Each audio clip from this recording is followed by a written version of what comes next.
இதால் தேர்வு முறைகேடுகளை தடுப்பதற்கு வகை செய்யும் சட்ட திருத்த மசோதா என்று மக்களவையில் தாக்கல் செய்யப்பட்டது.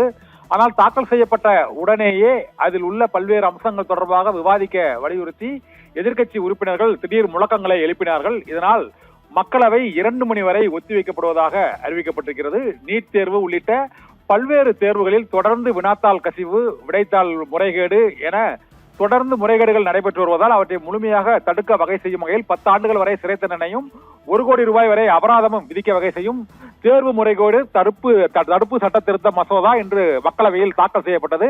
தாக்கல் செய்யப்பட்ட உடனேயே குரல் வாக்கெடுப்பு மூலமாக மசோதா விவாதத்திற்கு எடுத்துக் கொள்ளப்பட்டது.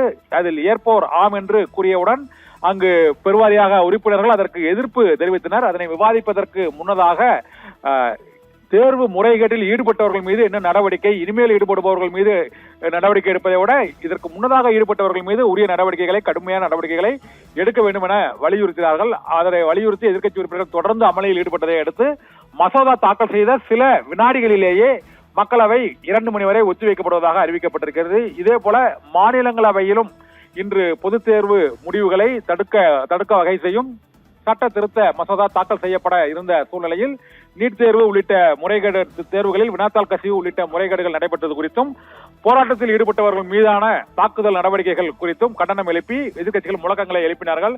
இதனால் மாநிலங்களவையும் இன்று 2 மணி வரை ஒத்திவைக்கப்படுவதாக அறிவிக்கப்பட்டிருக்கிறது. போராட்டக்காரர்கள் மீது எந்த நடவடிக்கையும் எடுக்கப்படவில்லை என்று மத்திய அரசு தரப்பில் தெரிவிக்கப்பட்டாலும் அந்த வழக்குகள் மட்டும்தான் வாபஸ் பெறப்பட்டிருக்கிறது. தடியடி பிரயோகம் மற்றும் காயமடைந்தவர்களுக்கு என்ன நிவாரணம் என்று மாநிலங்களவையிலும் எதிர்க்கட்சி உறுப்பினர்கள் முழக்கங்களை எழுப்பினார்கள். அதனால் மக்களவை, மாநிலங்களவை ஆகிய இரண்டுமே 2 மணி வரை ஒத்திவைக்கப்பட்டிருக்கிறது. மக்களவையில் தேர்வு முறைகேடுகளை தடுக்க வகை செய்யும் சட்ட திருத்த மசோதா அறிமுகம் செய்யப்பட்ட சில வினாடிகளிலேயே அவை நடவடிக்கைகள் ஒத்திவைக்கப்பட்டிருக்கிறது. மசோதா குரல் வாக்கெடுப்பு மூலமாக தாக்கல் செய்யப்பட்டு விட்டது. அதன் மீதான விவாதம் 2 மணிக்கு பிறகு நடைபெறும் என எதிர்பார்க்கப்படுகிறது. நிகிதா.